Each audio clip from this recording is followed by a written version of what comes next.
A gunshot tore through the morning. A man staggered at the canyon's edge, then vanished over the rim. No one screamed. No one rode toward him. 3 figures horseback turned and galloped away as if nothing had happened.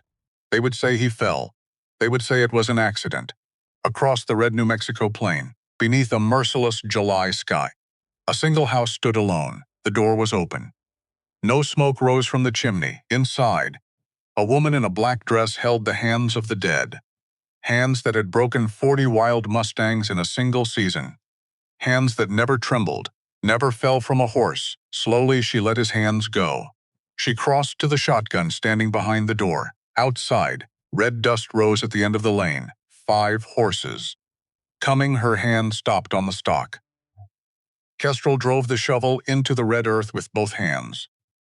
Her wedding ring scraped against the wooden handle. She did not stop. 5 men stood on the ridge above the canyon, watching her the way you watch something wounded, waiting to see if it would get up or stay down. She kept digging. The July sun had no mercy. Never did out here in New Mexico territory. The sky was that shade of blue Reed always said made the work worth doing. Deep, clean, merciless. Pressing down on the red earth like it owned the place. Reed always said that Reed said a lot of things. She did not cry. Not once. She had given Reed every tear she had in the first hour after they brought him home. Draped across a saddle. 2 ranch hands with their hats in their hands and their eyes fixed on the ground, saying the words, saying he fell, sighing the horse threw him near the eastern rim, sighing it was an accident. Kestrel had stood in the doorway and listened to those words and looked at Reed's hands. His big, careful, calloused hands. Hands that had broken 40 head of wild mustang in a single season the year they were married. Hands that moved with horses the way water moves with stone, naturally, without resistance, without error. She looked at those hands, and she knew Reed Calloway did not fall off horses. But she said nothing, not that day. She washed his face and combed his hair and put him in the good shirt she had sewn for their anniversary. She sent word to the pastor. She stood beside his grave in the yellow grass, while every soul in the territory came to pay their respects. She held herself together with both hands the way you hold a cracked clay vessel. Careful, deliberate. Because the moment she let go, everything would come apart, and she could not afford for everything to come apart. Not yet. The men on the ridge watched until the last shovelful of earth was tamped down. Then they rode away, without speaking, without offering help, without any of the ordinary courtesies that death usually compels from strangers. She noticed everything. That was the thing about grief nobody warned you about. It did not dull the senses. It sharpened them, every detail cut clean and precise into the mind. The angle of the sun, the sound of those horses leaving. The specific way 5 men could watch a woman bury her husband and feel nothing she could name, but something she would not forget. She drove the shovel into the earth one final time, left it standing there like a marker, and walked back to the house that was now entirely hers, in ways she had not asked for and would not have chosen, but hers, and she was not going to lose it. Harland Dumusk did not come to the funeral. He sent a man instead, young one, maybe 22 years old, with new boots and a silver hatband, and the loose-hipped confidence of someone who had never once been afraid of consequences.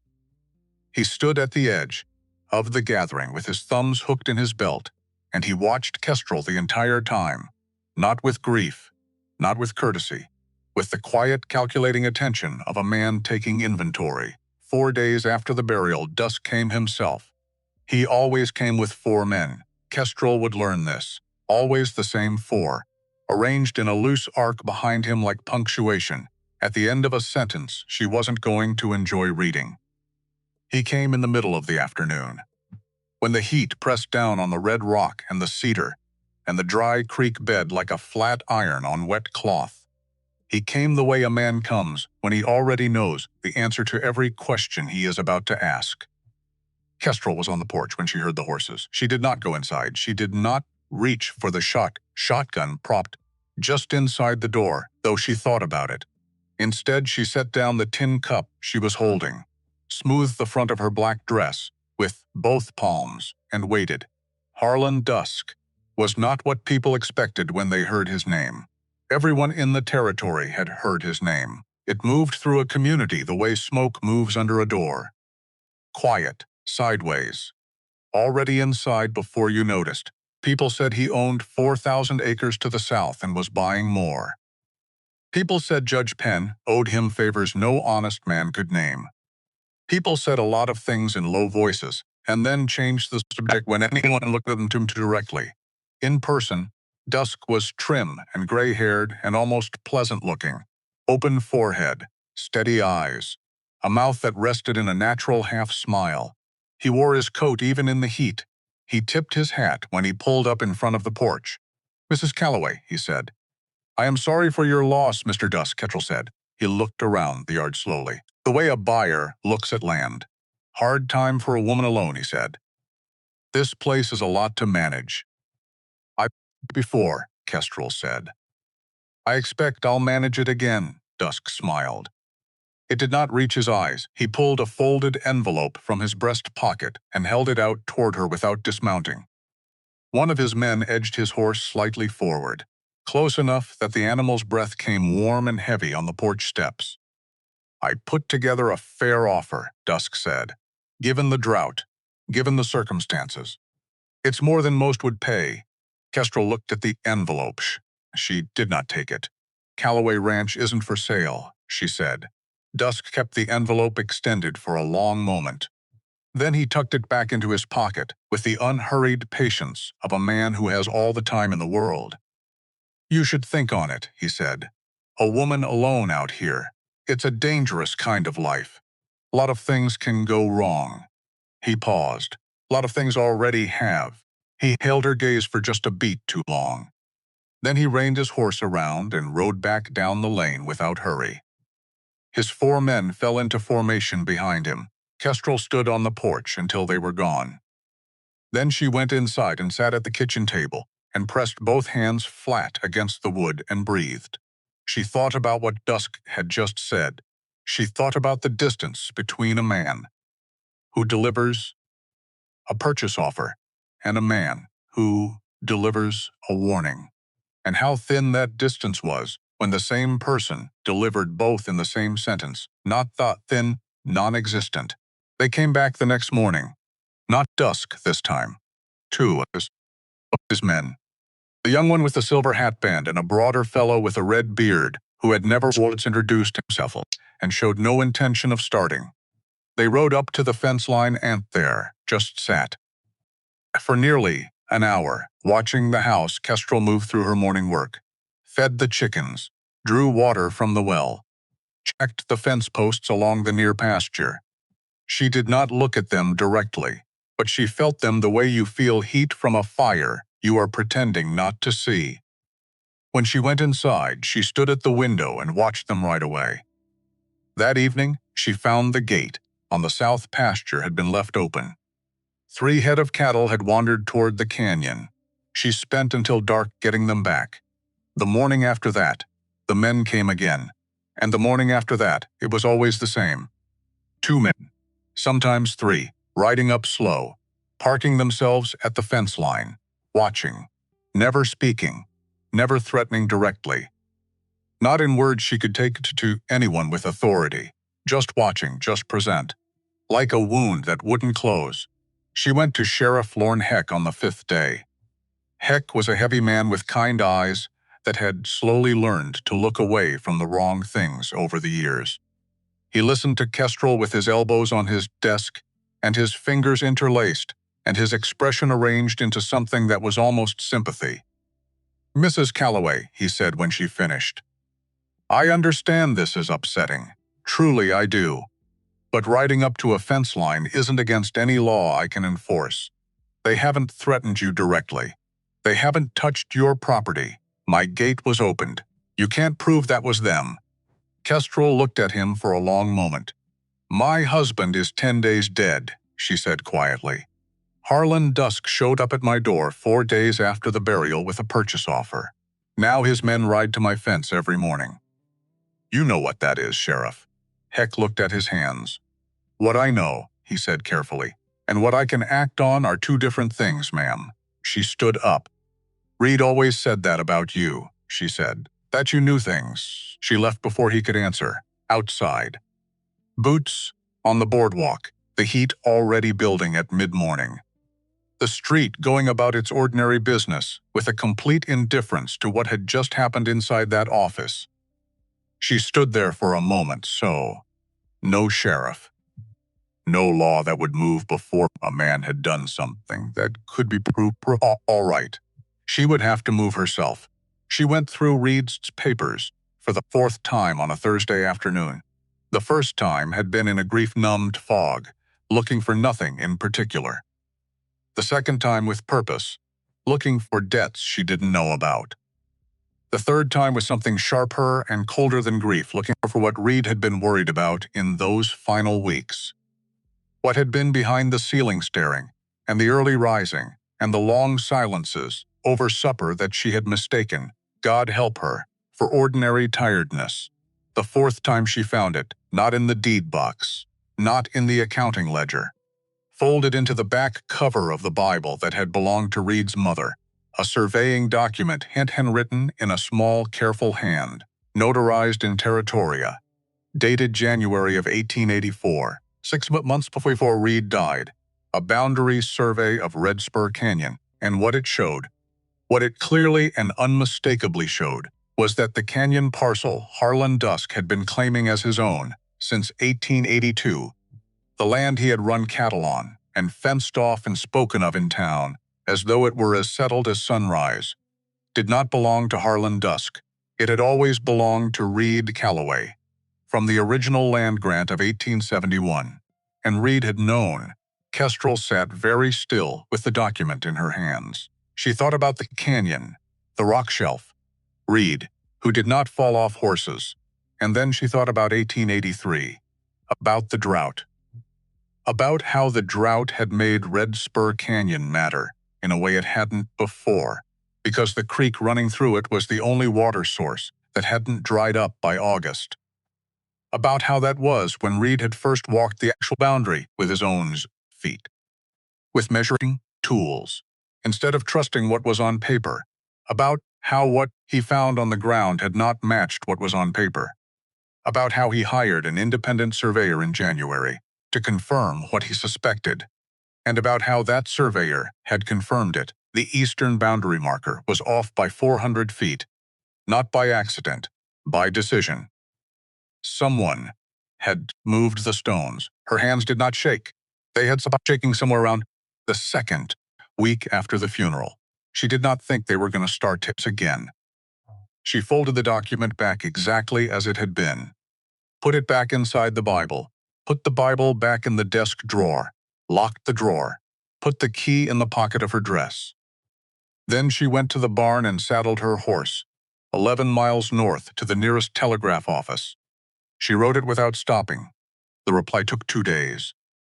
She checked each morning and each evening, riding the 11 miles there and 11 miles back with Dusk's men at the fence line watching her go and watching her return with that same flat attention. She did not acknowledge them, eyes forward, back straight, hands steady, thinking about nothing except the next 11 miles and the 11 miles after that. On the second evening, the telegraph operator, a boy of maybe 17 with ink-stained fingers and a solemn expression beyond his years, slid a folded paper across the counter to her without a word.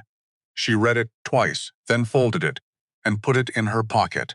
Coming in 1 week. Don't do anything yet. D. She rode home in the dark. Dex Calloway arrived on a Sunday, not the Sunday she expected. His wire had said 1 week, and it had been 9 days. She had begun carefully and without drama to build an internal structure around the possibility that he wasn't coming at all. That whatever 18 years of absence had made of Dex had left him with too many reasons not to return to a place he had left hard and never looked back at. She was at the well when she heard the horse on the lane. She turned. He was taller than she remembered, leaner in the way men get lean when they spend years outdoors and eat when there's food and don't when there isn't. His face had lines in it that hadn't been there before. He wore his hat pulled low against the morning sun, so she couldn't fully read his eyes until he had dismounted and crossed the yard and was standing directly in front of her. He looked like Reed, not in the obvious ways. His coloring was darker, his jaw sharper, his mouth a harder line. But something in the structure of his face, something in the way he carried grief in the set of his shoulders, without letting it touch his expression. That was Reed. That was exactly Reed. Kestrel, he said. Dex. She said they stood there with 9 days of wire silence between them, 18 years of absence, a dead man's name hanging in the air like smoke. How bad is it? He said. Not a question. He already knew it was bad. He was asking her to tell him the shape of it. Bad, she said. Come inside. I'll show you everything. He tied his horse to the porch rail and followed her in. She spread the surveying document on the kitchen table and laid the facts out plain and without drama. She told him about Dusk, the funeral offer, the men at the fence, Sheriff Heck and his careful, practiced uselessness, the document in the Bible and what it meant, the drought in the creek and why 1883 was the year everything started moving. Dex listened without interrupting. He stood across the table with his arms crossed and his eyes on the document, and he didn't say anything for a long time after she finished. You went to Heck, he said finally. Yes. He gave you nothing. Less than nothing, Kestrel said. He gave me the shape of nothing, made it look almost like something so. I'd go away satisfied. Something shifted in Dex's expression. The faintest dark familiar amusement. That's Penn's doing, he said. The judge. I know there's something between them, Kestrel said. Reed believed the Canyon claim was processed through Penn's court improperly. Paperwork that shouldn't have been filed. Survey lines that didn't match the original grant. Reed told you this. Reed told me almost nothing, Kestrel said. And the flatness of that sentence cost her more than she showed. I found it in his papers after. I think he was still trying to figure out how much he'd prove. Dex was quiet again. He looked at the document. He looked at her. They're going to keep coming, he said. Every morning they're going to wear you down until you either sell or something worse happens. I know. I'm going to stay in the bunkhouse. Watch their patterns. What time they come. How many. Whether they rotate. And then we're going to figure out what to do about Penn. Kestrel looked at him across the table. What are you going to do when they come tomorrow morning? Nothing, Dex said. Not yet. They won't like seeing you here. No, he agreed. They won't. Kestrel was quiet for a moment. Then she said, Dex, I need you to understand something before we go any further. She put her hand flat on Reed's survey document. I am not trying to start a war. I am trying to keep my land and prove what happened to my husband. Those are two different things. And if you can't keep that distinction clear, I need you to ride back out the way you came. Dex looked at her hand on the document, then at her face. I understand the distinction, he said quietly. Good, because I have been keeping this ranch alive and keeping myself functional for 3 weeks, by being careful and smart and patient. I will not have all of that undone, because someone decided the time for patience was over. I heard you, Dex said. Make sure you keep hearing me. He almost smiled. Just almost. Reed said you were fiercer than you let on, he said. Reed always tried to protect people from the parts of me that might make them uncomfortable, Kestrel said. She picked up the document and folded it. That was one of the small ways he was wrong. She went through the accounting ledger that afternoon. Reed's handwriting was the same careful print at the end of a long day as at the beginning of a fresh one. His columns were even, his notations precise. 11 years of meticulous record-keeping in that small, steady hand. But in the 6 months before his death, something had changed. Not dramatically, nothing that would catch an eye, that wasn't already looking. But the gaps between the notations had grown. A water rights payment that should have appeared in March had no corresponding receipt. A boundary inspection Reed had apparently commissioned in January was logged as paid, but the inspector's name had been written and then crossed out as a set of initials she didn't recognize. RHC. She stared at those 3 letters for a long time. She was still sitting there when Dex came in from the bunkhouse at dusk. "Sit down," she said without looking up. "I need to show you something," he sat. She walked him through the ledger, slowly, without jumping to conclusions, letting the pattern build at its own pace. When she finished, he said, "RHC, yes." He looked at the notation again, careful, specific. Like a man identifying a wound he had seen before. "Look at the direction of the notation," he said.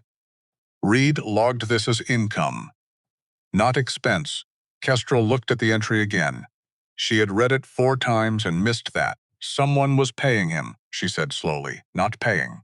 Using," Dex said. Penn was passing something through Reed, using his name, his property records, his survey access to legitimize Dusk's land claim on paper. And when Reed figured out what was being done with his name, he stopped cooperating, Kestrel said, and started documenting. Dex said they sat across the desk from each other in the fading light. Reed's careful handwriting between them. Kestrel felt something settle in her chest. Not peace, nothing like peace, but a clarity that was almost worse than grief, because it had edges and a direction. "He knew they were going to kill him," she said. Dex was quiet. "He knew," she said again, "and he didn't tell me. He was trying to protect you."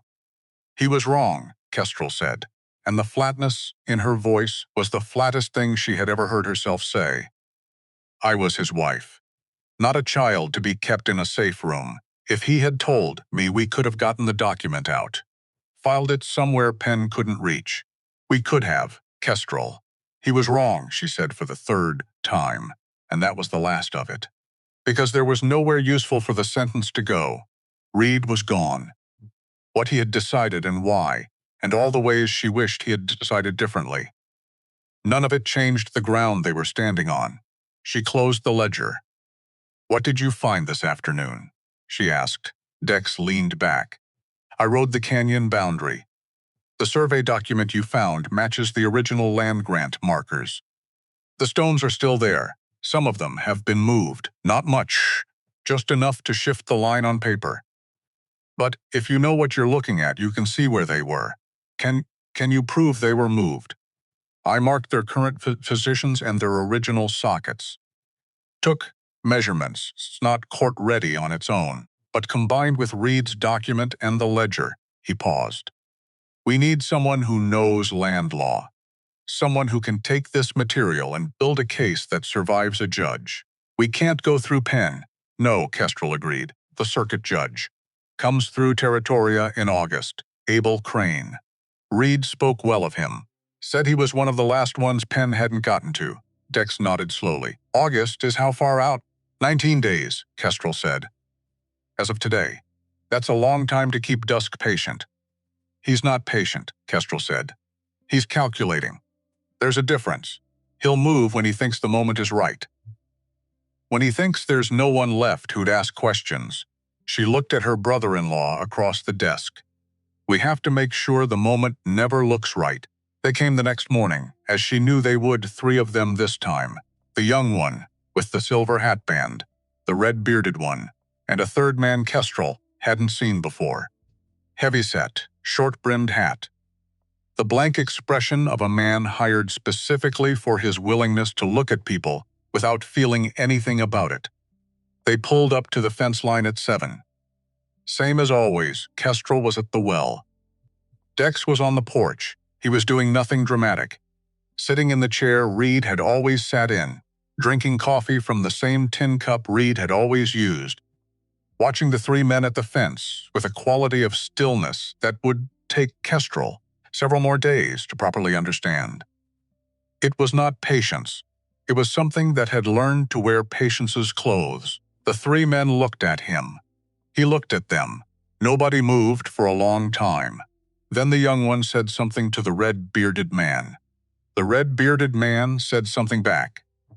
The third man kept looking at Dex with his blank, hired expression. Dex raised his coffee cup very slightly in their direction. A greeting, almost cordial. The three men sat there for another 10 minutes. Then turned and rode back down the lane without a word. Kestrel walked up to the porch steps. "They'll tell Dusk tonight," she said. "Yes," Dex said. "He'll want to know who you are." "Yes, and when he finds out." Dex looked down at her from the porch. The morning light was full on his face, and for just a moment she saw Reed in him. Not in the obvious ways. In the way grief lived in a man who refused to let it show. "When he finds out," Dex said quietly, "things are going to change around here," Kestrel looked down the empty lane where the dust was still settling. "Good," she said. And she meant it. The following morning, Dusk came himself. Not with 4 men this time. With all of them, 6 riders spread wide across the lane and Dusk at the center. The particular kind of silence that falls when a man arrives somewhere, already certain of how the conversation is going to end. Kestrel heard the horses from the kitchen, set down her coffee, and walked a door and opened it before they reached the porch. Because she had learned that letting men like Dusk knock gave them something. A small power, an entrance. A sense of arrival that fed something in them. She refused to feed it. Dex was already outside, standing at the top of the porch steps with his thumbs hooked in his belt, watching the 6 riders the same way he had watched 3 men at a fence line. Not aggression, not passivity. Something in the space between them, very hard to read, very easy to feel. Dusk pulled up 10 feet from the porch and looked at Dex for a long moment without speaking. "I don't believe I know you," he said. Finally. "No," Dex said. "You don't, friend of the family." "Brother," Dex said. "Reed Calloway was my brother." The smile stayed on Dusk's face, but something changed underneath it, something recalibrated. Kestrel watched his eyes move across Dex slowly. The way a man looks at a card he wasn't expecting in a hand he thought he understood. "I was sorry to hear about Reed," Dusk said. "Terrible thing. Accident like that." "Yes," Dex said. "It was." And the second time he said it, the words meant something completely different. Every man in that yard knew it. Nobody said anything about it. Dusk shifted in his saddle. "I've been trying to help Mrs. Calloway," he said. "Made her a fair offer on this property. A widow alone out here. It's no kind of life. My sister-in-law has a life she is satisfied with," Dex said. "She has a ranch that belonged to her husband and belongs to her now. She has made her position clear." "Things change," Dusk said. "Some things," Dex agreed. The 2 men looked at each other across 10 feet of yard, and 3 weeks of unspoken accusation, and a dead man's name neither of them was willing to say plainly. Then Dusk said, "What line of work are you in, Mr. Calloway?" "High range," Dex said. "Ranching?" "High range," he said again. Just that. He let the word sit without explanation, and Dusk understood enough to know that pressing on it would tell him less, not more. Dusk looked at Kestrel for the first time. "Mrs. Calloway, my offer stands. You think on it." He looked back at Dex. "Good to meet you, Mr. Calloway, Mr. Dusk," Dex said. Dusk turned his horse and rode out. 6 men falling in around him. Kestrel watched them go and did not breathe fully until the last horse cleared the bend. "He already knows," she said. "He already knew. Before he rode up here," Dex said. "He just doesn't know that I know he knows." Kestrel looked at him. That's not a reassuring sentence. It wasn't meant to be. Dusk's men stopped coming to the fence line on the 4th day after that visit. No horses at the rail. No shapes in the morning heat. No one sitting at the edge of her property with that flat, patient attention that had become, over the past weeks, as regular as sunrise. Gone, Kestrel stood at the well and looked at the empty fence line and felt something she did not trust. Not relief. Never relief. Because a man like Harlan Dusk did not withdraw because he had given up. He withdrew because he was repositioning. Because the next move required room to assemble. She went back to work, but she watched the horizon. On the 4th day of silence, Nora Aldgate came, 63 years old, a widow herself, with a sharp mind and plain-spoken honesty earned through decades of hard country living. She tied her gray mare at the rail and came up the steps without preamble. Kestrel handed her coffee before she sat down. Nora took it, looked at her over the rim, then set it on the porch rail and said, "Dusk was in the general store in Territoria yesterday afternoon. He wasn't buying anything. He was talking to Amos about range work, about men who come through the county. Drifters." She paused. He described a man, lean, dark, mid-40s, quiet. Said he was trying to place a face he'd seen. Kestrel felt something tighten in her chest, and Llewellyn Marsh was in the store, she said, standing not 6 feet away.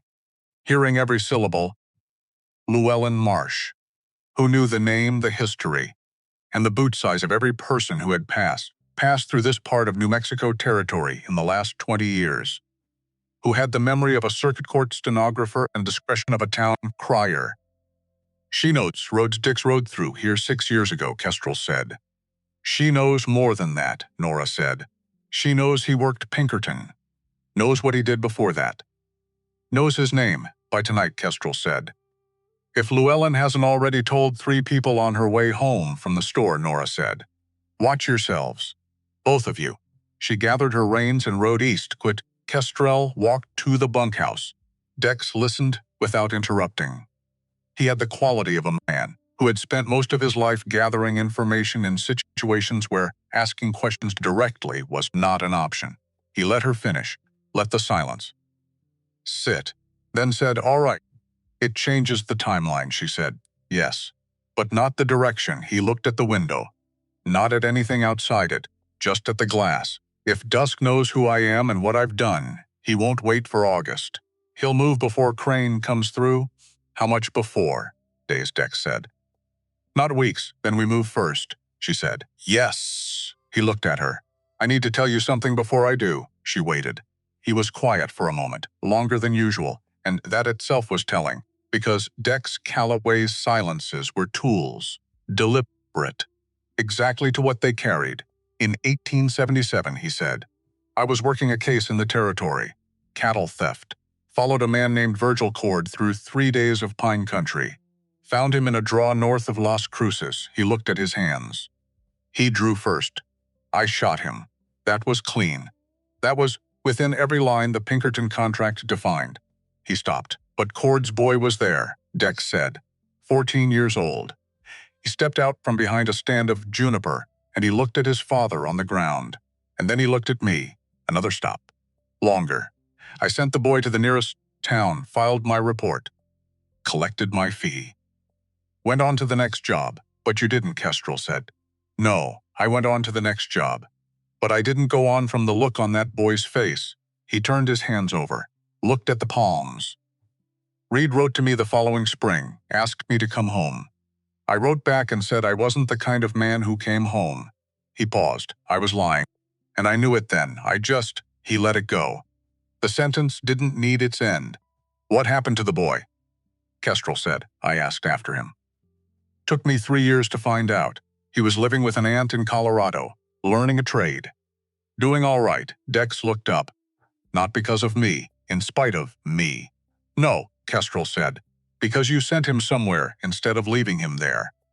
That's the thing you did that you're allowed to have." Dex looked at her. "Reed wrote every spring," he said. 18 years. I read every letter. Never answered a single one. He knew you were reading them." "How do you know that?" "Because he never stopped sending them," Kestrel said. "Reed didn't waste effort on things he didn't believe in. If he kept writing, he believed you were there." Something shifted in the set of Dex's jaw. Something that had been held a long time beginning, very slightly, to release. "Why did you come?" Kestrel said, finally. Now he looked at her. "Because Reed stopped writing," he said. She made the copy that night, lamplight. Reed's desk. The original document in front of her. Reed's drafting pen in her right hand. She had 11 years of keeping ledgers. 11 years of precise, steady handwriting in columns that balanced to the penny. She was not a surveyor, but she had a steady hand and patience, and the particular focused calm that comes when you have been afraid for so long that the fear has simply become the weather you live in. She copied every line, every notation. Every measurement she did not rush. She finished 2 in the morning, held the copy next to the original under the lamp, close enough, she hoped, for a man coming in the dark, in a hurry, looking for what he expected to find.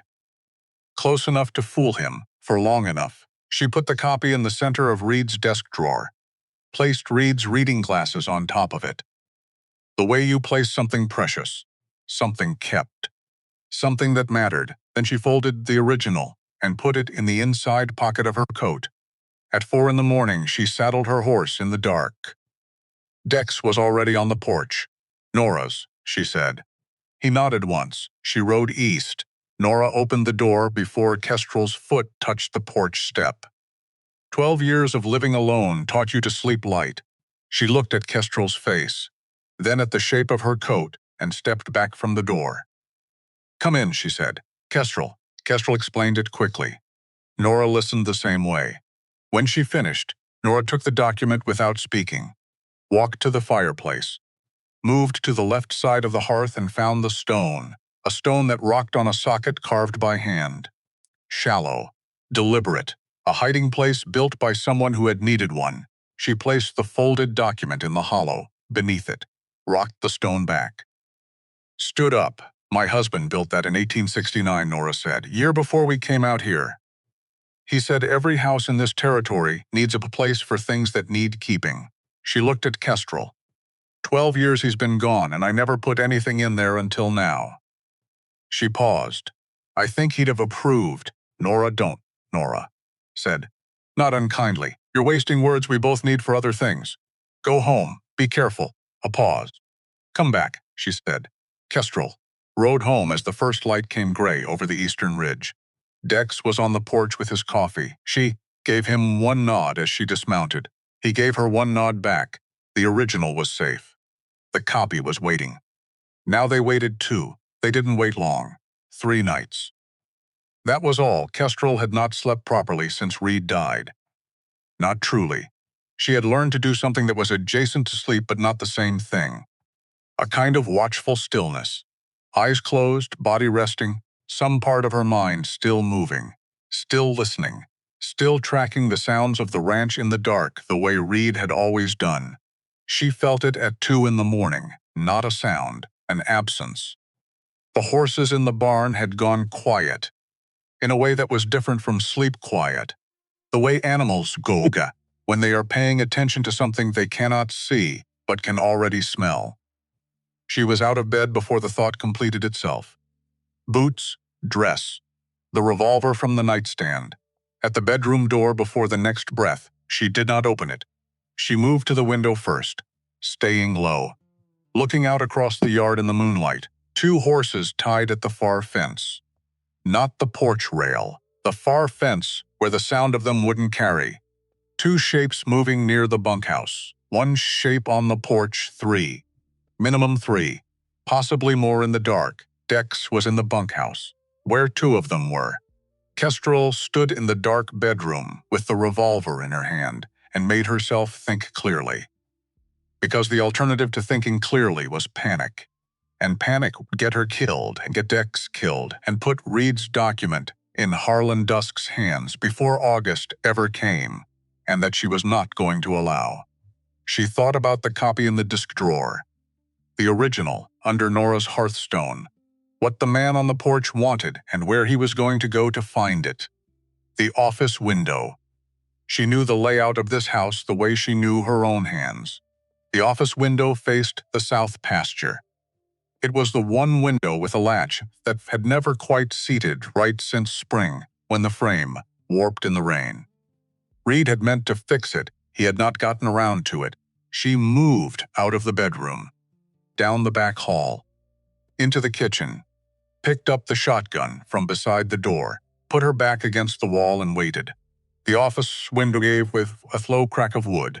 In daylight, it would mean nothing. In that particular silence, it was enormous. She heard him land inside, heard him find his footing, heard the sound of a man moving through a dark room he did not know, hands out, feeling for surfaces. He went to the desk, drawer handles. Someone searching fast and trying not to make noise. She heard him find it, the rustle of paper, the sound of a document being unfolded, the brief silence of a man trying to read in the dark. Good, that's right, take it. She stepped into the office doorway. Don't move, she said. He moved. He came at her fast, big, the blank-faced man with the short-brimmed hat. He had approximately a second and a half of size advantage, and the presumption that a woman with a shotgun in her own house would step back. She stepped left, not back, left, because stepping back was what he expected. Stepping left put him off angle. The edge of his arm caught her shoulder, instead of her throat, and she went down hard against the door frame, but she kept the shotgun, and she came up with it before he could turn. I said, "Don't move," she said. He stopped the document folded in his right fist. His hat gone somewhere in the collision. What expression? Recalibrating, fast. Kestrel said. He put it on the desk. Now go out the window you came in. Slow, he went. She tracked him with the shotgun until he was through the window, until she heard him hit the ground, until she heard him run, until she heard the horses at the far fence moving fast and then gone. Then she stood in the office in the dark, listening to the silence come back.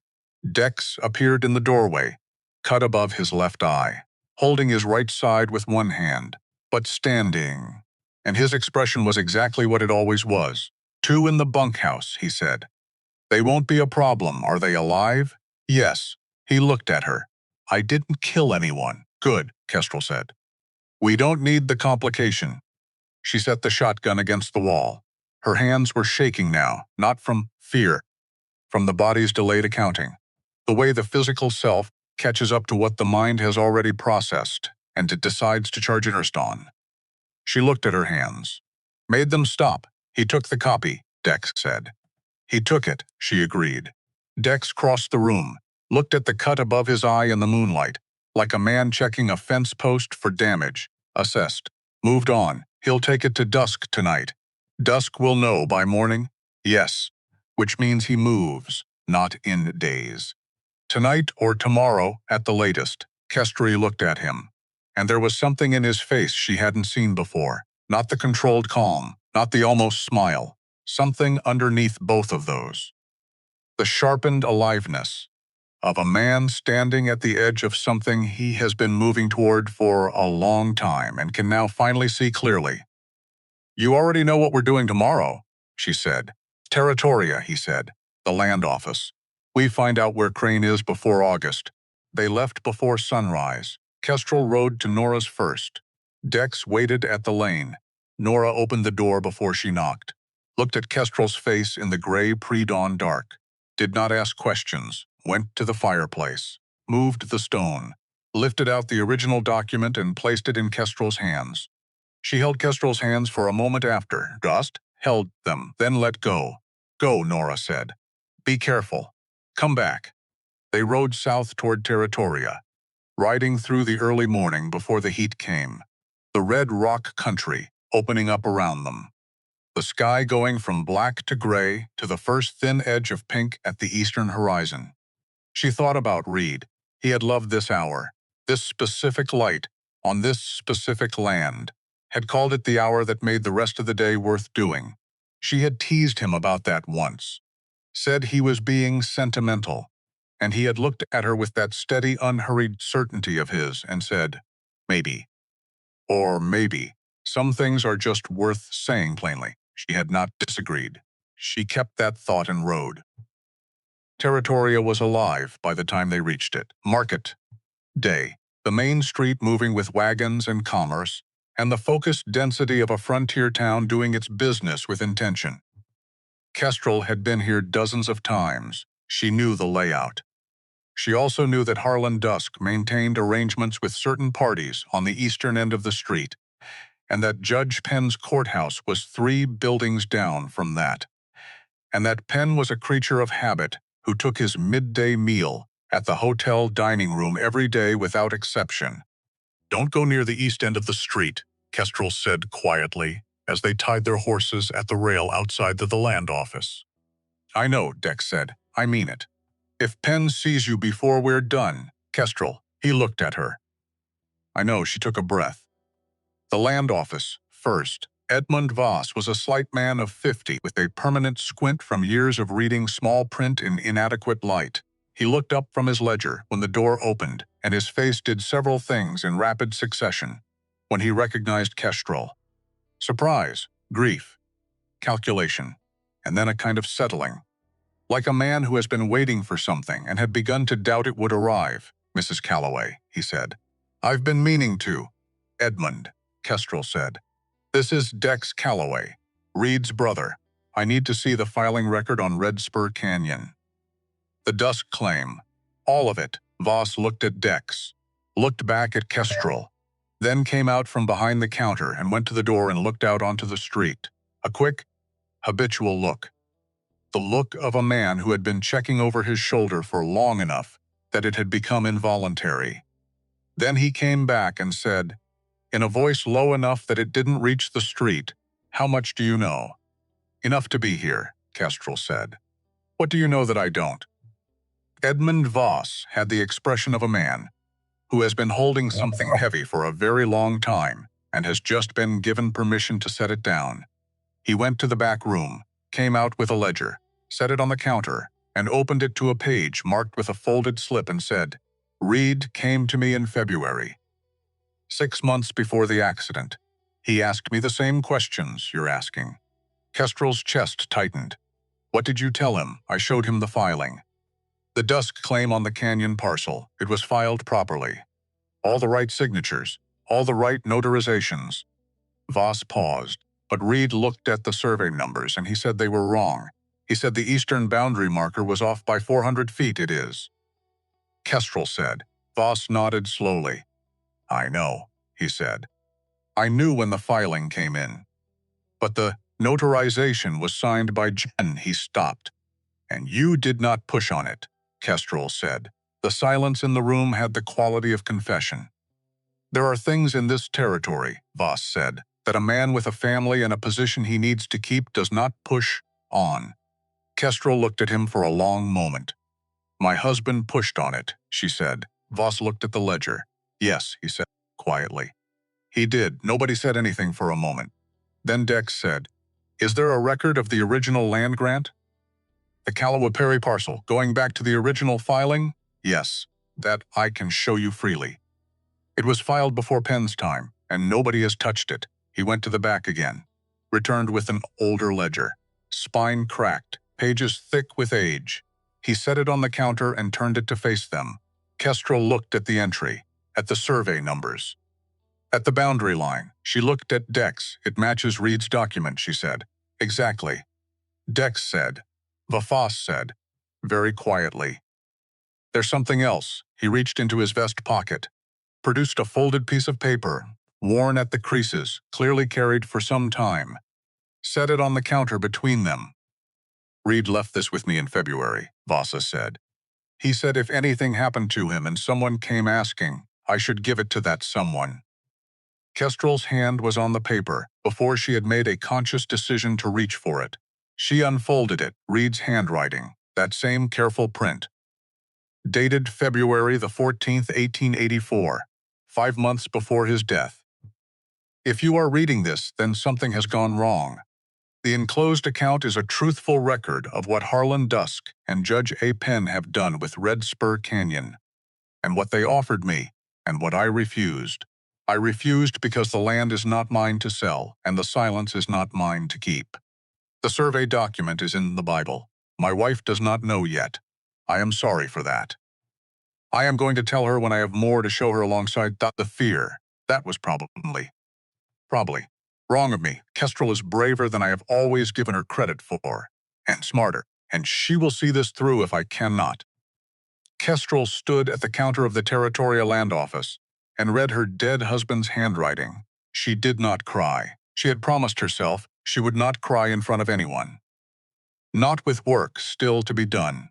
She kept that promise, but it cost her more in that moment than anything else the past weeks had cost her. She folded the letter and put it in her pocket. "Reed, you knew me better at the end than you showed." She met Dex's eyes, shook her head once. She was fine. They could continue. He accepted that without pushing Edmund. she said, her voice entirely level. Is there any way to reach Judge Crane before his August circuit? Any emergency filing procedure? Voss thought for a moment. There's a federal land dispute protocol, he said carefully. If a party can demonstrate active interference with a valid federal land grant, the circuit judge has authority to convene early. It bypasses the local court entirely. What do we need? The original grant record, which is here. And I can certify a copy of today. A sworn statement from a party with direct knowledge of the boundary dispute, the survey document you have. And something that demonstrates active interference, not just a dispute, destruction of evidence, fraud in a court filing, active harassment. Something of that weight, Kestrel thought about the two men in the bunkhouse, the man who had gone out the office window with a copy of a document that was already superseded. Dusk's men at her fence every morning for weeks. I have witnesses to active interference, she said. A neighbor who watched Dusk's men come to my property for a month. Two men who broke into my home last night who are currently. She looked at Dex, tied to the fence post, he said. Nora's keeping an eye on them. Voss blinked. I need you to prepare the filing, Kestrel said. Everything you can certify today. Certify today, he straightened, slightly. The way a man straightens when he makes a decision he has been avoiding. Give me 2 hours, he said. You have one, she said. Dex went outside while Voss worked. Kestrel stayed at the counter, watched Voss move through the ledgers with careful, steady hands, making certified copies with the focus of a man who understood that the work he was doing right now was the most important work he had done in 20 years of standing behind this counter.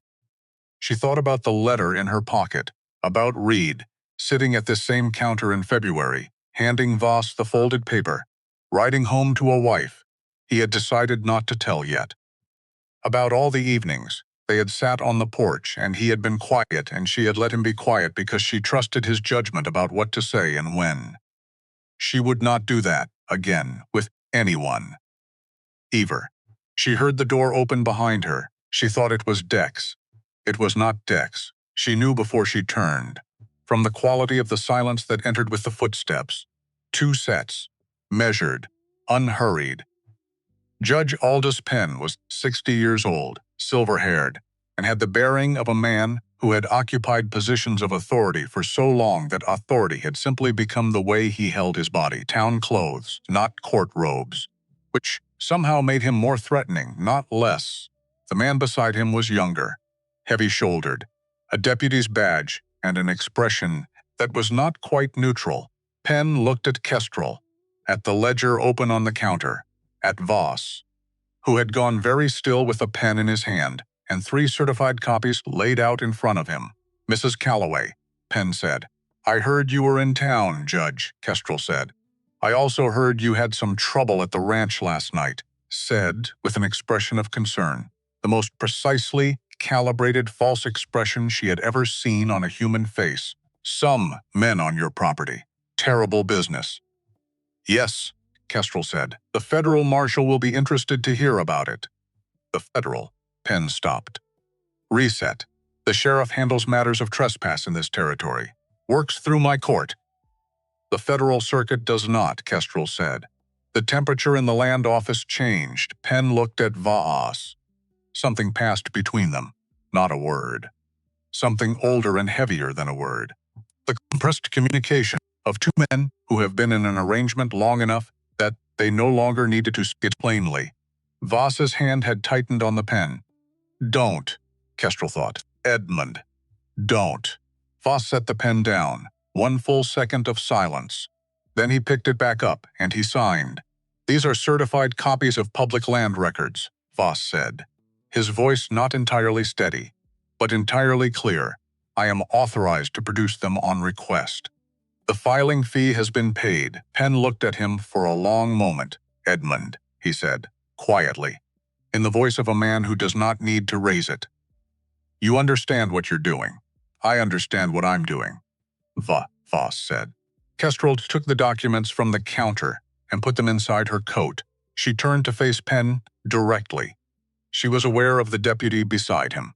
The gun at his hip, the door behind her, Dex outside, the documents against her chest, the letter in her pocket, all of it at once. And she was aware of all of it, and afraid of none of it, specifically because the fear had become so general. It no longer had teeth. "My husband found out what you and Dusk were doing," Kestrel said. Quietly, no theater, just the words and the weight behind them. He documented it, and he died for it. "I have his document, I have his letter, I have the land records Edmund just certified. And I have 2 men tied to a fence post who came to my house last night." She held Penn's gaze. "I am going to file all of it with the federal circuit. And you do not have enough reach to stop that," Penn said. "You're making an enemy of a man you cannot afford to have as an enemy. You are already my enemy," Kestrel said. "You made yourself that on the morning my husband died on that canyon ledge." I'm just the only one in this room willing to say it plainly. She walked past him to the door. The deputy shifted his weight, just slightly. A suggestion. The door opened from the outside. Dex stepped in. He looked at the deputy. He looked at Penn. He said nothing. He simply stood in the doorway with that quality of stillness. That was all compressed direction, all accumulated intention, waiting for the exact moment it was needed. The deputy stepped back. Penn looked at Dex for a long measuring moment. Then he looked at Kestrel. "This isn't over," he said. "No," Kestrel said, "it isn't. But it's closer to over than it was this morning." She walked out into the Territoria Street. Dex fell into step beside her. "Penn will send word to Dusk within the hour," he said. "I know. Dusk will know the copy was a copy. Tonight or tomorrow, I know that too, which means he moved tonight." Kestrel walked.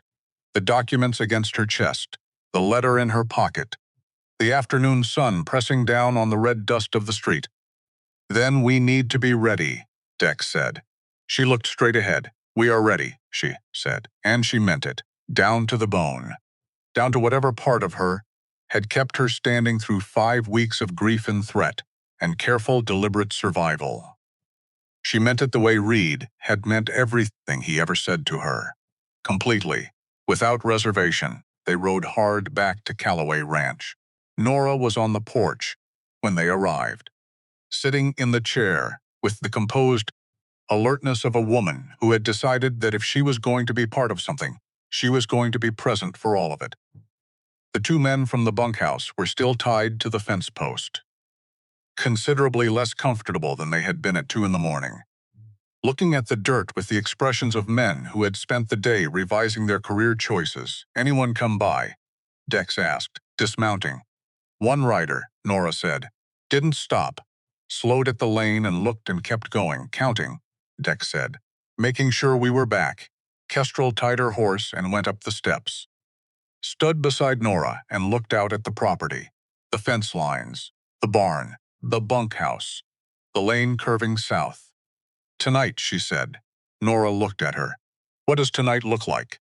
Kestrel told her about Penn, the land office, the certified copies and Reed's letter. Nora listened without interrupting. When Kestrel finished, the old woman sat very still for a moment. "Reed left that letter in February," Nora said. "Yes, 5 months. He carried this alone for 5 months. Yes."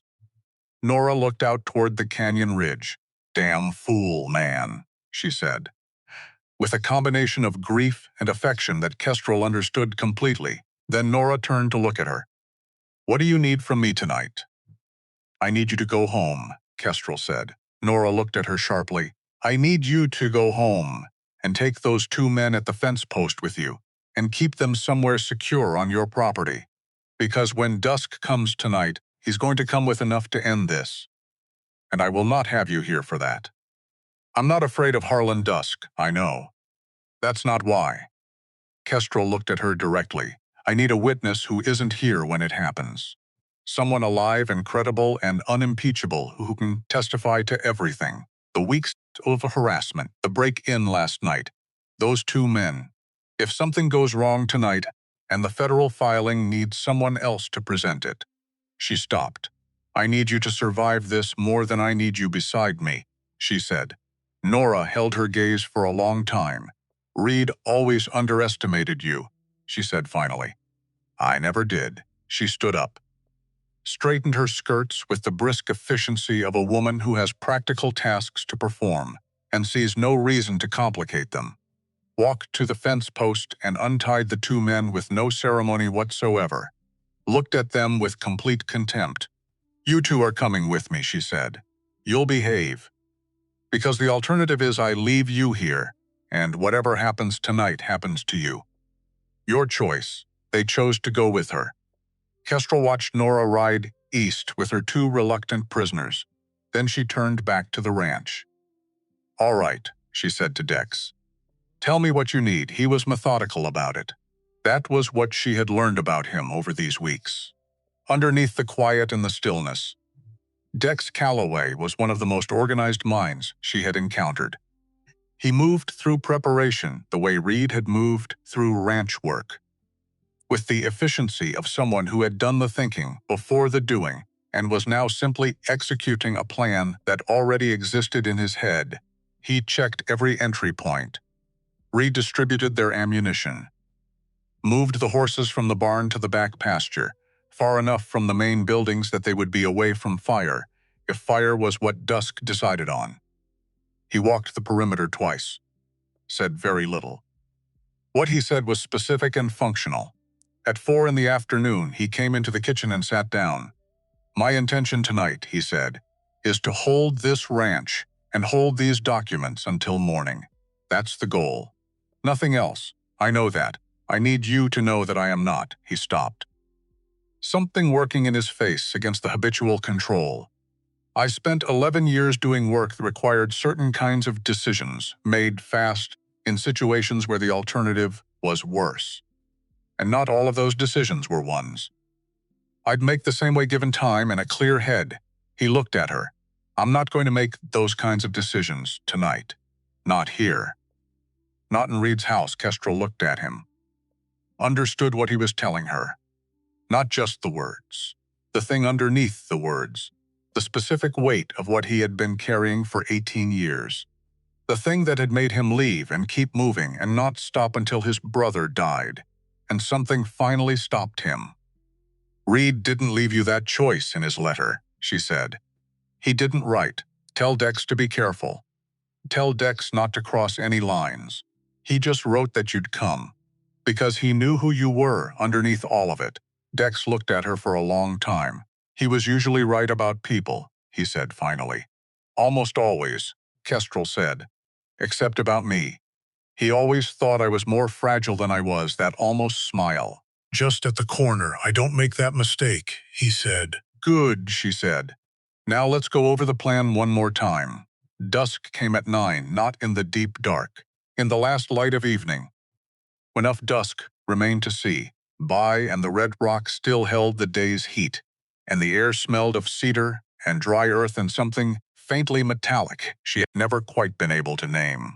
8 riders spread wide across the lane, Dusk's at the center on his gray horse, a lit torch in the hand of the man on the far right, and in Dusk's face, for the first time, none of the pleasant surface. None of the church-going half-smile. None of the patient politeness that had characterized every encounter up until this one. Just the arithmetic, the finished calculation. Kestrel was on the porch when they came up the lane. She had opened the door before they reached the rail, because she had learned that letting men like Dusk Knox gave them something. An entrance.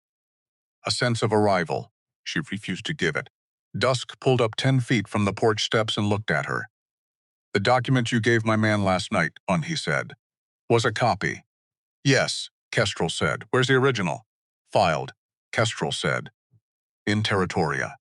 Along with certified copies of the original Calloway land grant, Reed's sworn account, and a formal request for emergency convening of the Federal Circuit Court. She paused. Edmund Voss opened the office again at 6 this evening.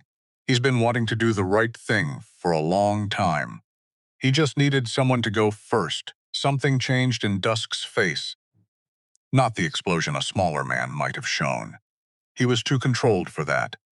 But a coldness coming up through the surface, like water rising through floorboards. cold and patient and entirely committed to getting where it was going. That filing will not survive Penn's review, he said. It won't go through Penn, Kestrel said. It's a federal filing. It bypasses his court entirely. Judge Crane will receive it by tomorrow's post. Dusk looked at her for a long moment, then at the torch on his right flank, then back at her, and what was in his face now was the specific calculated arithmetic of a man, deciding how much worse he was willing to make this. Mrs. Calloway, he said, be reasonable. I have made you a fair offer. More than fair. I have been patient. I have been reasonable for 5 weeks, Kestrel said, her voice entirely level. Not raised, not shaking. I was reasonable when you came to my door 4 days after my husband's burial. I was reasonable when your men rode to my fence every morning. I was reasonable when 2 of your men broke into my home in the middle of the night. She took 1 step forward on the porch. I am done being reasonable. You are trespassing on my property. I would like you to leave. A voice from the left. Not Dusk, one of his men, the young one with the silver hatband. And there was something in his voice she had not heard from him before, something almost uncertain. Because Dex had appeared at the corner of the barn, just standing there in the evening light, nothing in his hands. Watching 8 men with that same quality of attention, he had given 3 men at a fence line weeks ago, and every one of those 8 men felt it, the way you feel a change in pressure before a storm, the way animals go quiet before something they cannot see. That's far enough, Dex said, not loudly. He didn't need to. Dusk looked at him. 8 men, Calloway. I can count, Dex said. Your men broke into this house last night. The 2 of them are in the custody of a neighbor who will testify. The 3rd left with a copy of a document that has already been superseded by a federal filing. He looked at each of the 8 men in turn. Slowly. One by one. Every man here is a witness to attempted arson and criminal trespass. Every man here will be named in the federal proceeding. He paused.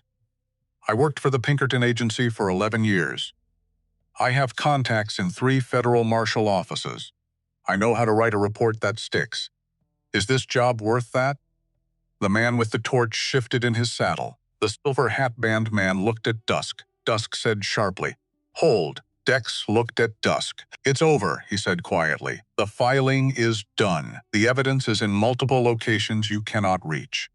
The federal circuit will have everything by tomorrow. You cannot outrun all of that.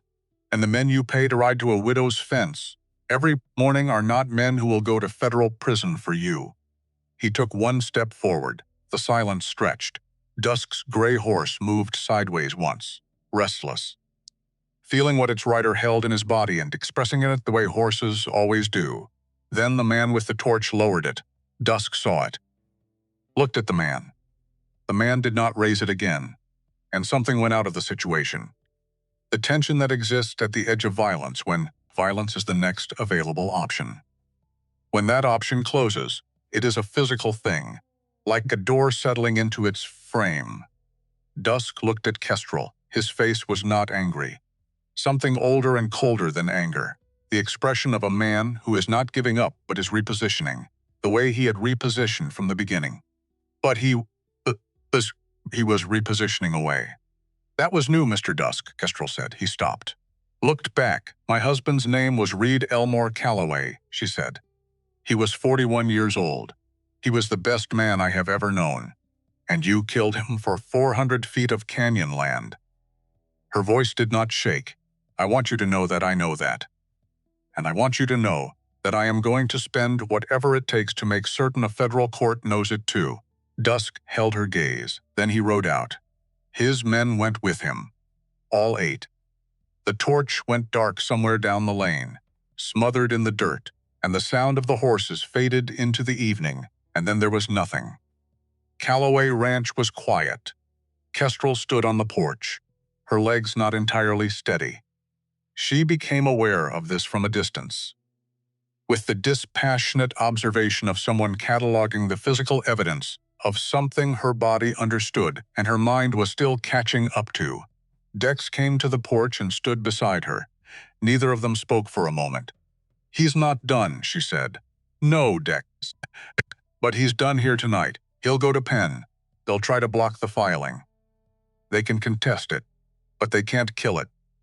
Voss certified everything before 5 and signed it himself. He paused, and contesting it means a public proceeding. Means Crane looks at everything. Means Penn has to defend a filing that was fraudulent from the beginning. He looked at her. That is not a fight Penn wants to have in front of a federal judge. The night sounds of New Mexico came back around them. The low creak, the insects, the distant call of something out in the cedar.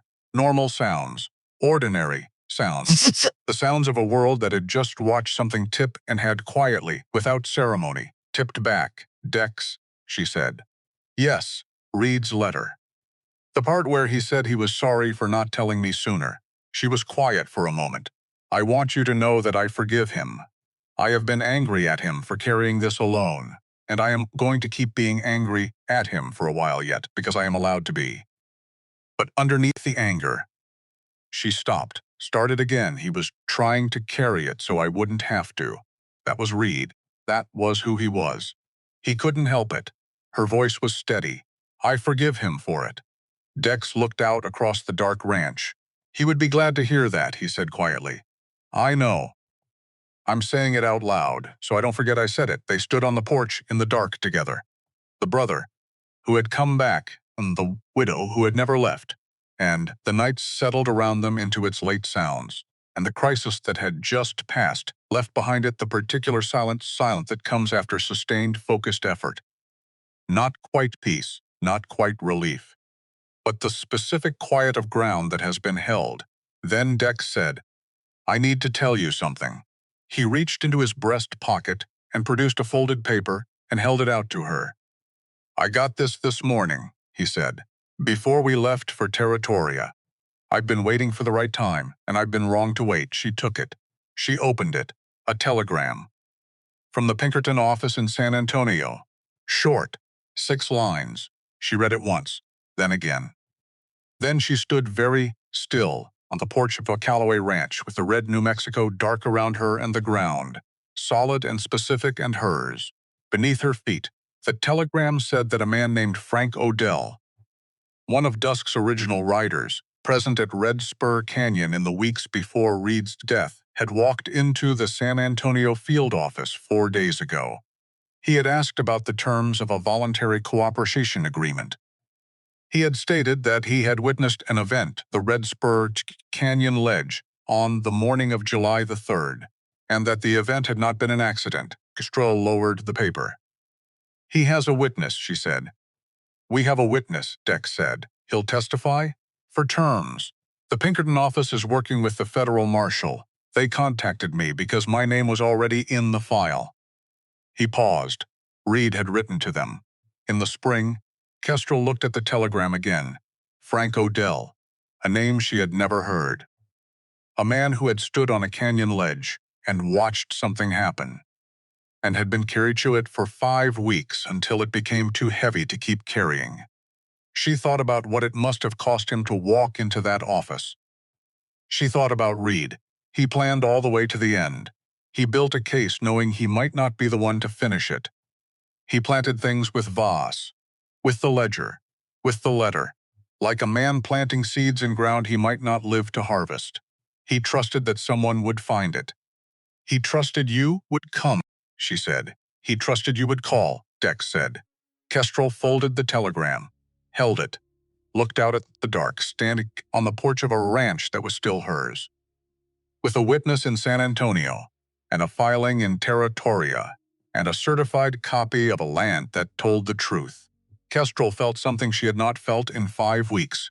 She felt the ground under her feet, solid, specific. Hers, and she held onto it with both hands. The letter from Judge Abel Crane arrived on a Tuesday. Kestrel was at the well when she heard the postal rider on the lane.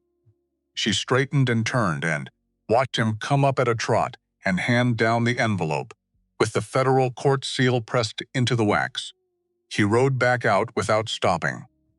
Postal riders in this part of New Mexico territory learned that lingering at Callaway Ranch in recent weeks was the kind of decision that attracted attention. She carried the envelope to the porch without opening it, sat down in her chair, and held it in both hands and breathed. Dex came out of the barn and saw her sitting there and crossed the yard and sat in Reed's chair and waited. She opened it, read it once, then handed it to Dex without speaking. He read it, set it on his knee. August 9th, he said. 6 days, Kestrel said. Territoria Courthouse. Full proceeding. Federal jurisdiction, he paused. Which means Penn is out. He's summoning Dusk, Kestrel said. He's summoning Penn. He's requesting the presence of all parties with documented interest in Red Spur Canyon. He received everything, Dex said. Everything filed. Everything from the marshal's office. She looked at the letter again. He mentions Frank Odell by name. He's calling him as a federal witness. She sat with that for a moment. Frank Odell, who had stood on a canyon ledge and watched Reed die and had been walking around with that in his chest for 5 weeks until it finally broke him open. She did not know this man. She did not know what had driven him into that office. Whether he had been afraid when he did it, or whether he had passed through scarred fear already into something simpler and heavier. She knew only that he had done it, and that Reed, with his careful ledger and his letter in Vasa's pocket and his wire to the Pinkerton office, had made it possible for a stranger to find the courage to tell the truth. 6 days to hold steady, she said. Yes, Dex said. I've held steady for 5 weeks. I know. 6 more days, she said. She could manage 6 more days. On the Thursday before the hearing, Sheriff Lorne Heck rode out to Callaway Ranch alone. No deputies. Late morning, unhurried. His hat in his hands before he had even dismounted. She met him in the yard. He looked uncomfortable in the specific way of a man who knows he has been wrong for a long time and has finally run out of road to avoid acknowledging it. Mrs. Callaway, he said, I came to tell you something. He looked at her. First time she realized in their entire acquaintance that he had looked at her directly. Harlan Dusk came to my office yesterday. He wants me to file an obstruction complaint against your brother-in-law. Says Dex interfered with a lawful entry onto the property the other night. Kestrel said nothing. He wants me to have Dex detained before the hearing. Still nothing. And I told him no. The yard was very quiet. I told him no, Heck said again, like he needed to hear himself say it twice to confirm it was real. I told him there was no lawful entry. 2 men tied to a fence post and a third who left through a broken window are not conducting a lawful entry. He stopped, cleared his throat. And I told him that I had been aware for some time that Reed Callaway's death did not sit right with me, and that I had not done enough about it, and that I did not intend to compound that failure by helping him prevent a federal proceeding. Kestrel looked at the man who had told her what he knew, and what he could act on were 2 different things, who had given her the shape of nothing and called sympathy, who had let 5 weeks go by. She felt the particular complicated feeling of watching a person do the right thing years too late. Not gratitude exactly, not forgiveness exactly. Something adjacent to both, something that acknowledged what had changed without pretending the cost of changing it hadn't been paid by someone else. Thank you, Lorne, she said. I should have. Yes, she said. You should have. But you're here now. He put his hat back on, looked at the porch, the house, the lane. Reed was a good man, he said. He was the best man, Kestrel said. Heck nodded once and rode out. Dex appeared at the corner of the barn. He had heard it all. He said nothing and Kestrel said nothing, and they went back to work. The night before the hearing, Kestrel could not sleep, which was nothing new. She had not slept properly in 5 weeks. But tonight was different. Tonight the ceiling above Reed's bed was not just dark. It was the particular darkness that comes before, something you have been working toward for so long that the working has become its own kind of normal. And now the thing itself was almost here, and you don't know what you will be when it's over. She talked to Reed, not out loud. She was not that kind of woman. But in the quiet interior space between wakefulness and sleep, she talked to him. She told him about Crane's letter, about Heck coming out, About Dex sitting in his chair every morning, watching the light come up over the ridge, the same way Reed had always watched it. She told him she was still angry at him for keeping it from her. For the 5 months he had carried it alone. For the decision he had made about what she could handle. She told him she loved him anyway. Then she got up at 4 in the morning and dressed and made coffee and sat at the kitchen table with Reed's ledger open in front of her and went through it one more time. Not because she needed to. She had memorized every entry, but because it was his handwriting, and his handwriting was the closest thing she had to his voice. And she wanted to go into this day with that in her. Dex came into the kitchen at 5, did not comment on the fact that she had clearly been awake for hours. Poured himself coffee, sat across from her. Looked at the ledger, ready, he said. Yes, Kestrel said. She meant it. The Territoria Courthouse had never held so many people for a proceeding in its history. Word had moved through the territory, the way words move in a place where everyone knows everything, and has been waiting for permission to say out loud what they have been thinking, in private fast. Electric. With the specific energy of people who have been holding their breath, dusk was already in the room when Kestrel entered. Seated at the respondent's table, with 2 lawyers brought in from Santa Fe. He looked at her when she came in with an expression she had come to know over 5 weeks of dealing with him. Not the pleasant surface anymore, not the flat cold of the night on her porch. Something else. Something that recognized finally that the ground had shifted in a way he could not shift back. Penn was not at the judicial bench. He was seated at a side table with a lawyer of his own. And the specific stillness of a man who understands that the next several hours are going to determine the shape of the rest of his life. Judge Abel Crane was 65 years old, spare and gray-haired, with a face that had the quality of a man who had spent decades listening to people lie to him, and had developed an extremely accurate instrument for detecting it. He entered without ceremony, took his seat, looked at the room over his glasses. This court is in session. We will have order and we will have brevity. I have read the filings. I have significant questions. We will begin. Voss took the stand first. Edmund Voss, who had carried Reed's letter in his vest pocket for 5 months, who had tightened his hand on his pen and then picked it back up and signed, who had been wanting to do the right thing for long enough that doing it finally had the quality of relief. Rather than courage, he walked through everything. The original Callaway land grant of 1871, the desk filing of 1882, the discrepancy in the survey numbers. Reed's visit in February, the letter Reed had left with him. He answered every question without flinching, without qualification, without the careful peripheral evasion that had characterized years of his professional life in this territory. Dusk's lawyers objected 4 times. Crane sustained none of them. When Voss stepped down, Crane looked at the room over his glasses. I want to address something before we proceed. The room went still. The original land grant filed in this territory in 1871 places the eastern boundary of the Callaway parcel at a point 412 feet east of the boundary, claimed in the 1882 Dusk filing. He looked at Dusk's table. Those 2 numbers do not represent a surveying error. They represent a deliberate alteration. I will be giving all parties the opportunity to account for that. He looked at the federal marshal's representative, Henry Cole, a young lawyer from Albuquerque with the organized intensity of someone who believed deeply in the work. We will begin with the petitioner's witness. Cole stood. The petitioner calls Frank Odell. The room went very still. Kestrel had imagined this moment many times in the past week.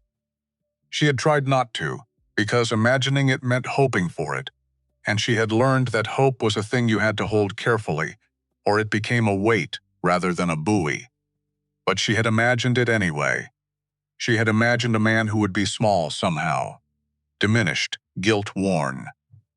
What came through the door was a lean man in his 40s with a weathered face, and the hands of someone who had worked outdoors. His whole life and the expression of a person who has made a decision that cost them something significant and has made their peace with the cost. He sat in the witness chair. He did not look at Dusk. Mr. Odell, Cole said. Were you employed by Harlan Dusk in the summer of 1884? Yes, Odell said. Were you present in the vicinity of Red Spur Canyon on the Callaway Dusk boundary on the morning of July the 3rd of this year? Yes, tell the court what you witnessed. Frank Odell put his hands on his knees and looked at a point somewhere in the middle distance and told the truth. He told it plainly, without embellishment. He had ridden to the canyon that morning with two other men, Burl Mackin and Jed Foss. Reed Callaway had been there with his surveying equipment. There had been a confrontation. Reed had refused to leave. Mackin had moved on Reed from behind. Reed had gone over the ledge. It had not been an accident. The room did not make a sound. Kestrel sat at the petitioner's table and listened to a stranger describe the last 90 seconds of her husband's life. She held herself together with everything she had, every piece of discipline and composure. She had built over 5 weeks of practice. Reed, I'm here. I heard him. It's going into the record. Dusk's lead lawyer spent 25 minutes on cross-examination. He did not find a crack, because the truth has a structural integrity that a constructed story does not. You can press on it from any angle and it holds. Because there is only one version of it, and it is the same every time.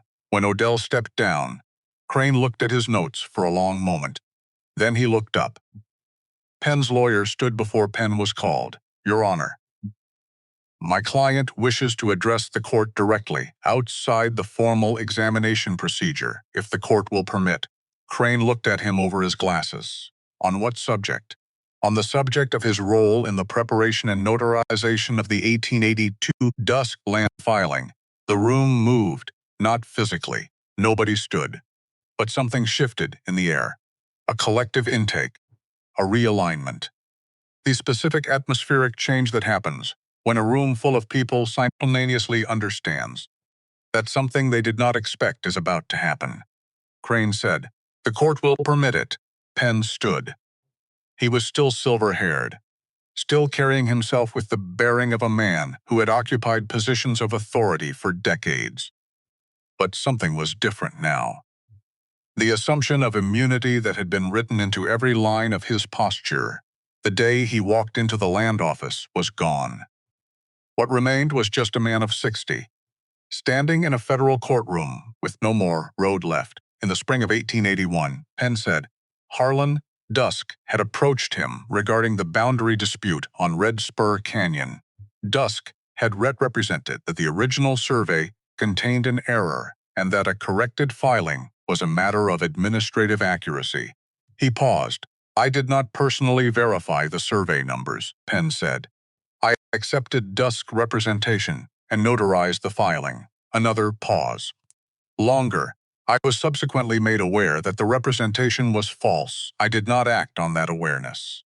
I allowed the filing to stand, and I allowed subsequent pressure to be applied to Reed Callaway to prevent him from challenging it. He stopped.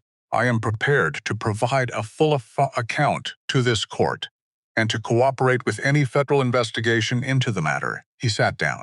The room broke open, not with applause, with something lower and more complicated than applause. The sound of a community, exhaling something it had been holding for a very long time. Crane called for order 3 times before he got it. When he got it, he looked at Dusk's table with an expression that required no interpretation, Mr. Dusk, he said. Your attorneys will advise you that the next 15 minutes are among the most consequential of your life. I would suggest you use them wisely. Dusk looked at Penn. It was the look of a man watching something he built collapse, watching it with the cold fury of someone who had always understood, on some level, that every structure he erected was built on something rotten, and had simply bet that the rot would hold long enough. It had not held long enough. His lead lawyer leaned in and spoke quietly. Dusk listened. His face did not change. Then he said to the room, to no one in particular, in a voice that was almost conversational, I want to note for the record that I dispute every material claim made in this proceeding." Crane looked at him over his glasses. "Noted," he said. "And irrelevant to what I am about to say, he looked at the full courtroom, at all the people put three deep against the walls who had come because they had been holding something in for a long time and needed to be present when it came out. Then he looked at the petitioner's table. At Kestrel, Red Spur Canyon," Crane said, "reverts to the Callaway estate, effective immediately, pending the formal order which I will sign before I leave this building today. The 1882 dusk filing is voided in its entirety. All cattle, fencing, or improvements placed on the parcel by the dusk operation since 1882 constitute trespass and are subject to full legal remedy." He looked at Cole. "I am referring the matter of Reed Calloway's death to the Federal Marshal's Office for Criminal Investigation. With the testimony of Frank Odell entered as formal record, and the documentary evidence filed by the petitioner attached in full," he looked at Penn's lawyer. "Your client's cooperation will be noted. His conduct will be investigated independently." He looked at Dusk one last time. "Mr. Dusk, I would not leave this territory." He stood the room, stood with him. Kestrel sat at the petitioner's table after the room began to empty. She did not move right away. She needed a moment in which nothing was required of her. No composure, no steadiness, no careful, calibrated management of what she showed and what she kept inside. She needed 60 seconds in which she was just a woman, sitting in a chair in a courthouse in New Mexico Territory, with her husband's name spoken into a federal record and justice beginning, finally, to take the shape it should have taken months ago. Henry Cole shook her hand, said something she registered but did not fully hear. Voss came to the table, held her hand in both of his. His eyes were red. He did not attempt to speak, which was the most honest thing he had done in years, and they both knew it. Nora appeared from somewhere in the crowd and sat in the chair beside her and put an arm around her shoulders and said nothing at all, which was exactly right. Dex stood at a small distance, giving her the space she needed, watching her with that steady, patient attention of his. When she was ready, she stood. She looked at Dex. He crossed the room and stood in front of her and held out his hand. Not formally, just offered it. Open. The way you offer a hand to someone you intend to walk alongside. She took it. They walked out of the courthouse together into the August heat of Territoria. The street was bright and loud, and the people on the steps parted for them without being asked. And Kestrel looked up at the sky, that same New Mexico sky, the one Reed had called the best thing about this part of the world, the one that had been blue and merciless and indifferent above her on the morning she became a widow. She looked at it now. All right, she thought. All right. The formal order arrived at Callaway Ranch on a Thursday. Kestrel signed for it at the door and carried it to Reed's desk and read it through from beginning to end. Every line, every notation, every legal formality.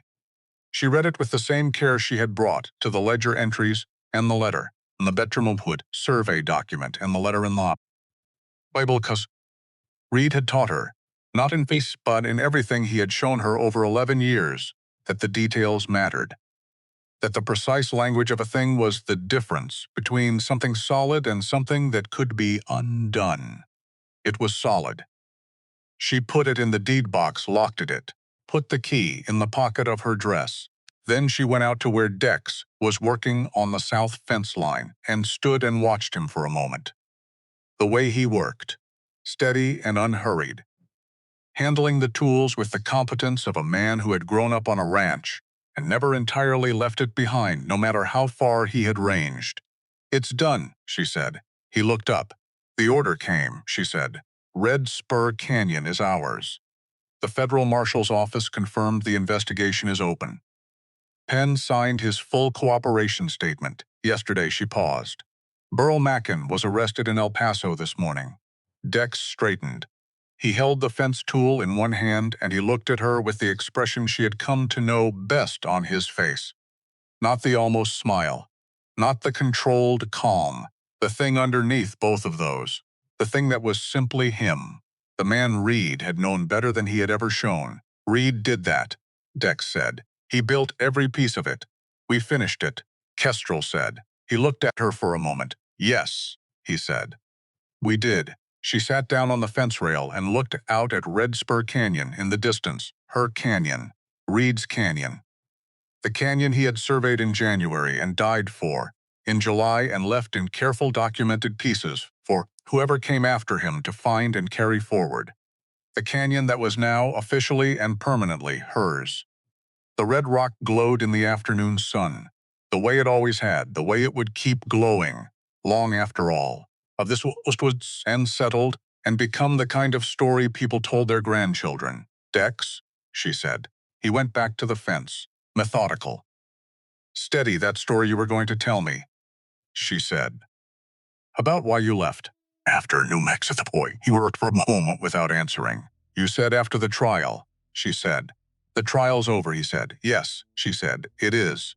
He set down the fence tool, put his forearms on the rail beside her, and looked out at the same canyon, the same sky, the same heat that pressed down on the red earth of New Mexico, the same way it had pressed down for 10,000 years before either of them arrived, and would press down for 10,000 years after they were both gone. After New Mexico, he said, I spent 3 years telling myself I was the wrong kind of man for a settled life. That the things I'd done made me unsuitable for this. A small gesture, encompassing the fence and the ranch, the sky and all of it. Home, roots, belonging to a place in now. Kestrel said he was quiet for a moment. Now I think I was using the boy in New Mexico as a reason for something I was afraid of, for other reasons, he said. I think I was telling myself a story that happened to be true, but wasn't the whole truth. And I think Reed knew that. I think that's why he kept writing all those years. Not because he needed anything from me. Because he knew I needed a door left open. Kestrel looked at the canyon ridge. He left a lot of doors open, she said. That was Reed. He always knew which ones mattered. Dex picked up the fence tool and went back to work. And Kestrel sat on the rail in the August heat and watched Red Spur Canyon and thought about Reed, who had planted seeds in January, knowing he might not live to see August, who had left letters and documents and wires to Pinkerton offices, and a door open for a brother who needed one, who had loved her better than he had sometimes shown, and known her better than she had sometimes felt. She thought about what it meant to finish something a person you loved had started. Not to replace them, not to move past them, not to put their absence behind you like a thing to be escaped, but to carry what they built forward into ground they never reached, to tend what they planted, to keep what they kept, and to stand on the land they died for, and say, this is ours. This is real. This is not going anywhere. She thought about Nora, who had hidden a document under a hearthstone, without being asked twice, who had shown up to a federal courthouse and sat beside a woman she had known for 11 years as a neighbor, and held her arm around her shoulders and said, nothing. Because sometimes nothing is the only true thing. She thought about Voss, who had tightened his hand on his pen and then picked it back up, who had carried Reed's letter for 5 months waiting for the right person to walk through the door, saw it. She thought about Heck, who had ridden out alone with his hat in his hands. Too late. But there, she thought about Frank Odell, who had walked into an office in San Antonio with the weight of a dead man on his conscience and put it down. She thought about all the small, ordinary, unremarkable acts of courage that had built this outcome.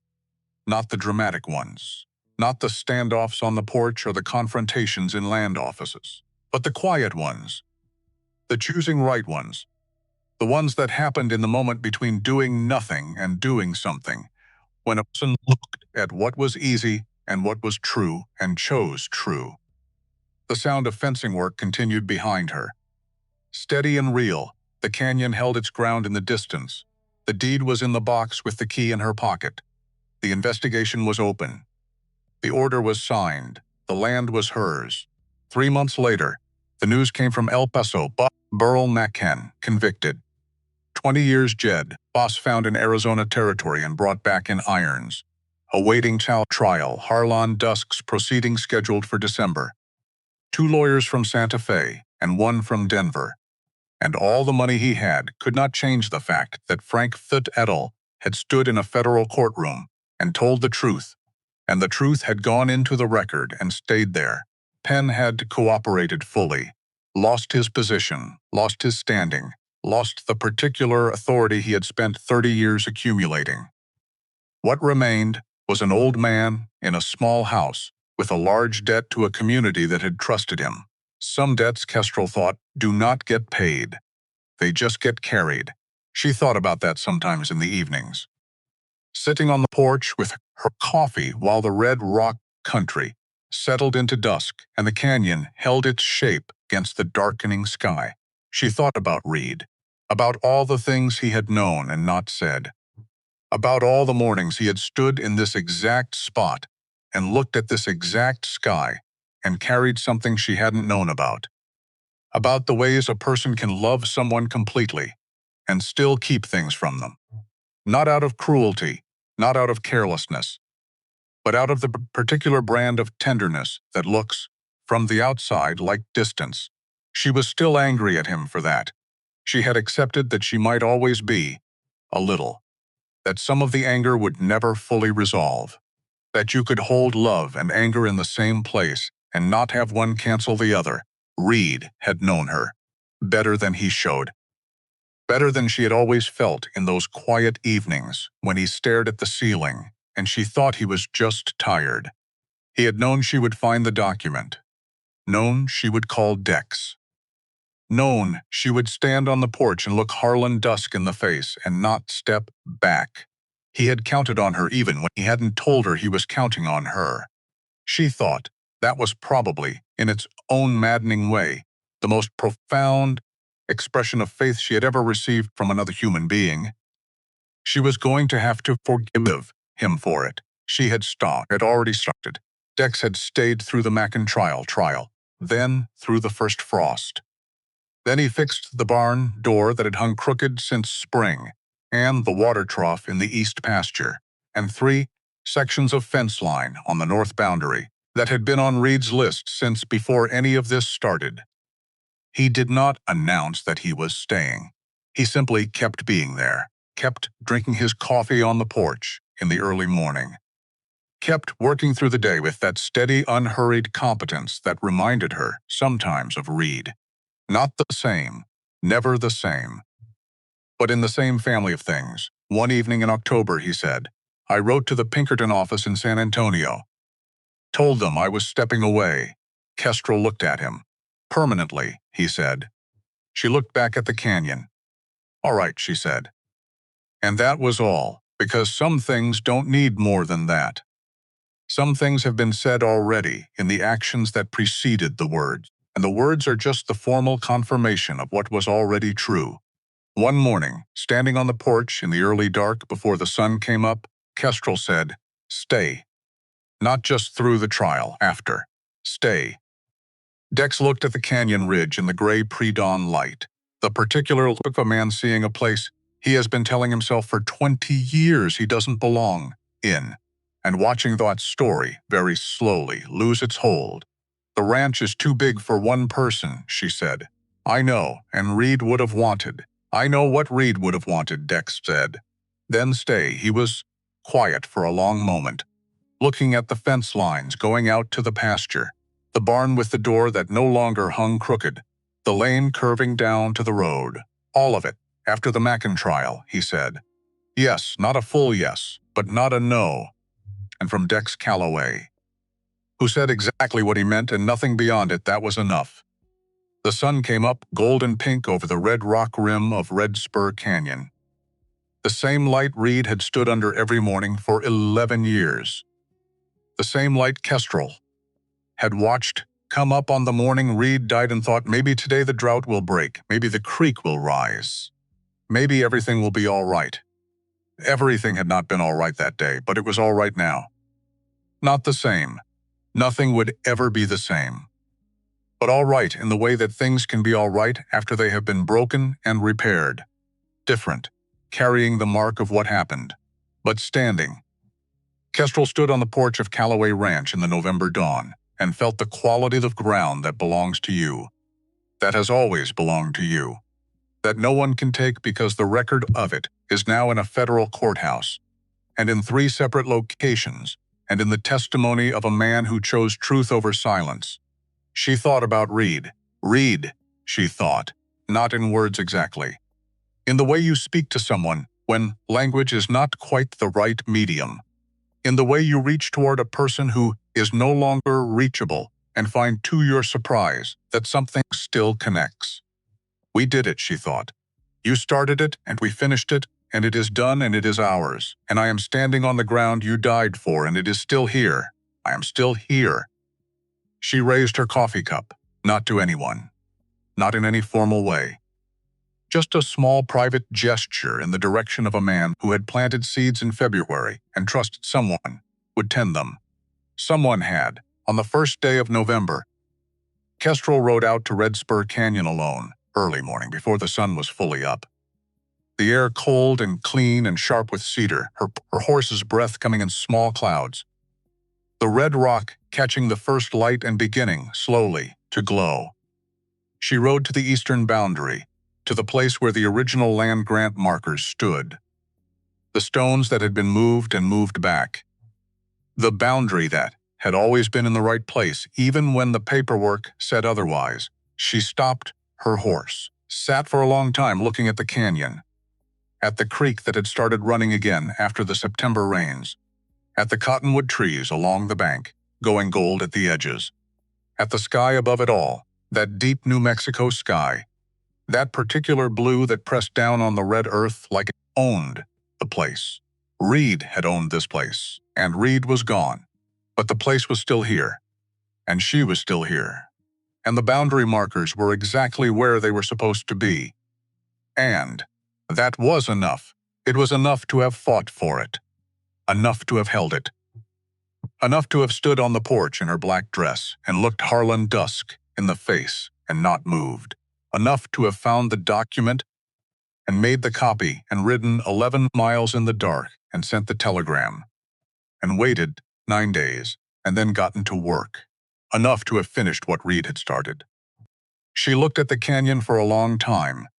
Then she turned her horse and rode back toward home, back toward the ranch where Dex was already at the fence, where Nora would ride over later in the afternoon, with coffee and the particular companionship of someone who had been through something with you and doesn't need to talk about it anymore because they were there.